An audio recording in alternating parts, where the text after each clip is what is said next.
மற்றும் திராவிட முன்னேற்ற கழகத்தினை சார்ந்த கழக நிர்வாகிகளே, அனைத்து சமுதாய பெருமக்களே, எங்களுடன் இணைந்து பணியாற்றிக் கொண்டிருக்கக்கூடிய மதசார்பற்ற முற்போக்கு கூட்டணி கட்சிகளை சார்ந்த நிர்வாகிகளே, உங்கள் அனைவருக்கும் முதற்க நன்றியும் பிரார்த்தனையும் வணக்கத்தையும் தெரிவித்துக் கொள்கிறேன். நடைபெற்றுக் கொண்டிருக்கின்ற இந்த தேர்தல் பிரச்சாரமானது இன்னைக்கு ஏறத்தாழ ஒரு வாரத்தை கடந்து நிற்கின்றது. கழக தலைவர் தளபதியார் அவர்கள் தலைமையிலே தமிழ்நாடு எங்கும் அனைவருக்கும் பிரச்சாரம் நடந்து கொண்டிருக்கின்றது. இருக்கக்கூடிய தமிழகத்தின் அத்தனை பகுதியிலும் திராவிட முன்னேற்ற கழகத்தினுடைய நிர்வாகிகள், கழக நிர்வாகிகள், கூட்டணி மதசார்பற்ற முற்போக்கு கூட்டணி தலைவர்கள் எல்லாம் உரையாற்றிக் கொண்டிருக்கின்றார்கள், வாக்கு சேகரிப்பில் ஈடுபட்டுக் கொண்டிருக்கின்றார்கள்.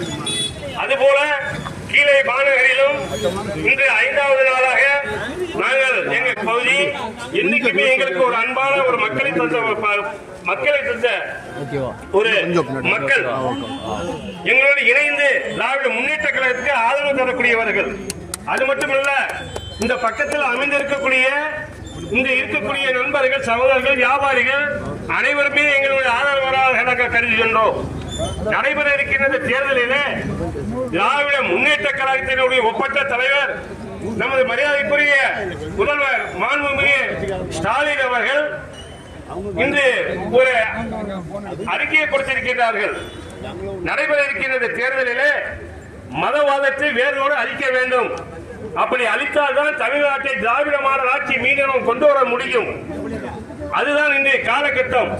ஆகவேதான் இன்றைக்கு நம்மை பார்த்து ஏறத்தாழ 23 பேர் நம்ம தலைமையிலே கூட்டணியை அமைத்திருக்கின்றோம். அதில்தான் இன்னைக்கு பயந்து போய் எடப்பாடி அவர்கள் தரம் தாழ்ந்து மற்றவர்களை பற்றி கவலை கொள்ளாமல் மதிப்பளிக்காமல் இன்னைக்கு குறிப்பாக சொல்ல வேண்டும் என்றால் கழக தலைவர் தளபதியார் அவர்களை கொரோனா காலத்திலே எப்படியெல்லாம் பணியாற்றினார்கள் என்பது உங்கள் அனைவருக்குமே தெரியும். அந்த வாய்விட்டு பேசும்போது ஒரு தவறான ஒரு அறிக்கையை கொடுத்திருக்கின்றார். அவரை ரொம்ப ஒரு கேவலமான ஒரு செயல். இன்னைக்கு 10 தோல்வி பழனிசாமி என்பவர், அவருக்கு பேசுவதற்கு எந்த தகுதியுமே இல்லை. அவர் என்ன சாதிச்சாரு? மக்களால் தேர்ந்தெடுக்கப்பட்ட முதல்வரா? இல்லை, அடிமைத்தனமாக தவழ்ந்து சசிகலா காலடியிலே விழுந்து இன்னைக்கு முதல்வராக வந்தவர்கள். எடப்பாடியை பற்றி யாருக்குமே தெரியாதா? இன்னைக்கு நம்ம ஒரு மாவீரன் போல பேச்சு கொள்கிறார். உனக்கு யாருமே உன் பக்கத்திலே வரவில்லை. பிஜேபியோட காலை பிடித்துக் கொண்டு அவரோட கெஞ்சிக் கொண்டு இன்னைக்கு கூட்டணி வைத்துக் கொண்டு எங்களுக்கு வாக்களிகள் கேட்டுக் கொண்டிருக்கிறீர்களே, என்ன இது? திராவிட பாரம்பரியம் என்றால் உங்களுக்கு தெரியுமா? அந்த சித்தாந்தத்தை வந்தவர் தானே பேரறிஞர் அண்ணா காலத்தில், புரட்சித் தலைவர் எம்ஜிஆர் காலத்திலிருந்து பார்த்துக் கொள்ளுங்கள், அம்மா ஜெயலலிதா அம்மையார் காலத்திலிருந்து பார்த்துக் கொள்ளுங்கள். இதே பிஜேபியை பார்த்து மோடியா லேடியா என்று கேட்ட வீராங்கனை ஜெயலலிதா தானே. இன்னைக்கு அவரோடும் போய் இன்னைக்கு அந்த கட்சியின் பேரை வச்சுட்டு அடிமைத்தனம் பண்ணிக்கொண்டு அதற்கு கீழே பிஜேபி கூட்டணி வைத்துக் கொண்டு எந்த முகத்தை வைத்துக் கொண்டு தமிழ்நாட்டு மக்களுக்கு வருகின்றீர்கள்? காரணம், இன்னைக்கு பிஜேபி தலைமையிலான கூட்டணி அவர் சொல்லுவது போல எடப்பாடி தலைமையிலான அண்ணா திமுக தலைமையிலான கூட்டணியே இல்லை. எந்த இடத்திலேயாவது அவர் சொல்லியிருக்காரா? பிஜேபி சேர்ந்தவர்கள் சொல்லியிருக்கின்றார்களா? எங்கள் கூட்டணி தேசிய ஜனநாயக கூட்டணி என்று சொல்கிறார்களே தவிர அண்ணா திமுக தலைமையிலான கூட்டணி என்று சொல்லவில்லை. இப்போது ஏதோ ஒப்புக்கு சப்பானியாக வரக்கூடிய தேர்தலில் பழனிசாமி தான் முதல்வர் என்று சொல்கிறார்கள். தாராளம் சொல்லுங்க, சொல்றதுல என்ன இருக்கு? அவர் என்ன வரப்போறாரா? அவர் என்ன வெற்றி பெற போறாரா? எழுதி வைத்துக் கொள்ளுங்கள்.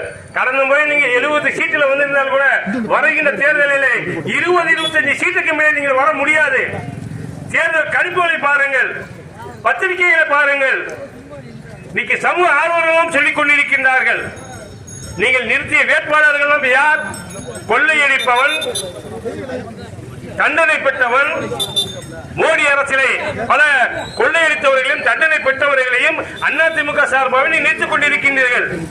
ஆனால் திராவிட முன்னேற்ற கழகம் படித்தவர்களை வக்கீல், இன்ஜினியர், டாக்டர் இது போன்ற நல்ல மனிதர்களை தேர்ந்தெடுத்து மக்களுக்கு சேவையாற்ற வேண்டும் என்ற ஒரே நோக்கத்தோடு இன்னைக்கு அனைத்து வேட்பாளர்களும் அறிமுகம் செய்து மிக அழகான முறையிலே இன்றைக்கு வாக்கு சேகரிப்பில் சென்று கொண்டிருக்கின்றார்கள்.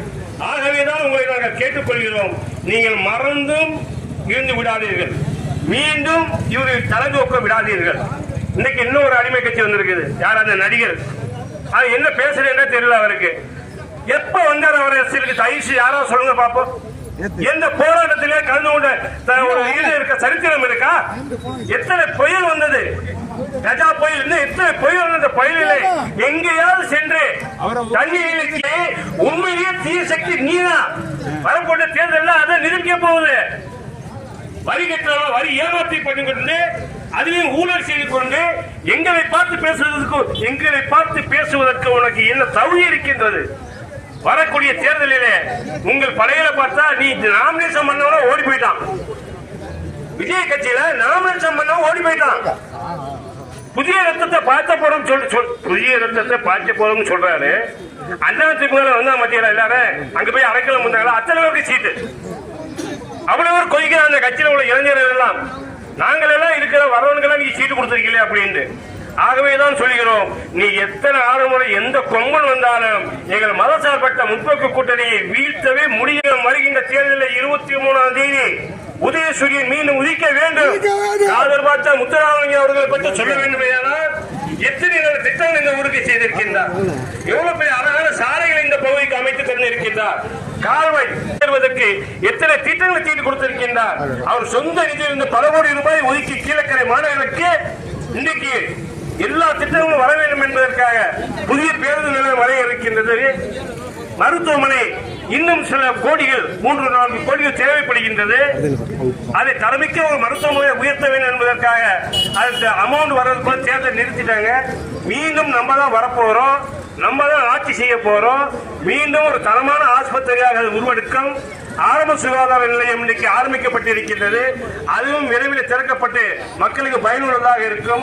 ஆகவே பட்டியலிட்டு போட்டுக் கொண்டோம் என்றால் நாள் முழுவதும் பேசிக் கொண்டிருக்கலாம். ஆகவே நாம் எல்லாம் கேட்டுக்கொள்வது, நம்முடைய தமிழக எடப்பாடி இந்த தேர்தலோட கதையை முடித்து விட வேண்டும். அவர்கள் அரசியல் வாழ்க்கையை இல்லைன்னு முடித்து விட வேண்டும். அதுபோல விஜய் அவர்கள் இதோட முடிச்சு அவங்களுக்கு அதுல மாற்று கருத்தை இல்லை. இது தெரியாம இன்னைக்கு தமிழ்நாட்டில் உளறி கொண்டிருக்கிறார். ஆகவே இவற்றையெல்லாம் மனதில் வைத்து காதல் பார்த்த முத்துராமலிங்கம் அவர்களுக்கு உதயசூரியன் சின்னத்திலே நீங்கள் 23ஆம் தேதி பெருவாரியான வாக்குகள், கடந்த முறை 14,000 வாக்குகள் 17,000 வாக்குகளை பெற்ற கீழக்கரை நகரம். இந்த தடவை அவருக்கு 20,000 வாக்குகள் அதிகமாக நம்ம கொடுக்க வேண்டும் என்று இந்த நேரத்தில் உங்களெல்லாம் கேட்டுக்கொண்டு வரக்கூடிய தேர்தலிலே எங்கள் களப்பணியாற்றிக் கொண்டிருக்கிற சகோதரர்களுக்கு ஒரு அன்பான வேண்டுகோள் என்னென்றால், தேர்தலில் இப்பொழுது எப்படி நாம் செயல்படுகின்றோமோ அந்த நேரத்தில் அந்தந்த பகுதியில் உள்ளவர்களால் வாக்காளர்களை கூட்டிக் கொண்டு போய் நீங்கள் சேர்த்து வாக்களிக்க வேண்டியதான் நம்ம கடமை. எதை இன்னைக்கு வந்தோம் போனோம் பேசணும் இருக்கக்கூடாது. இதுக்கெல்லாம் அறுவடை செய்ய வேண்டிய நேரம், பயிரெடுப்பதான் போட்டுருக்கோம். இது அறுவடை செய்ய வேண்டிய நேரம் தான் 23ஆம் தேதி. களப்பணி ஆற்றுவோம். வெற்றி நமது. நன்றி, வணக்கம், அஸ்ஸலாமு அலைக்கும். திராவிட மொழியை காக்க தங்க தளபதி உதயசூரியன் சின்னம். அந்த உதயசூரியன் சின்னத்தில் போடுங்க மாவோட்டு, வெற்றி சின்னம், வெற்றி சின்னம். ஓடி வருகிறான்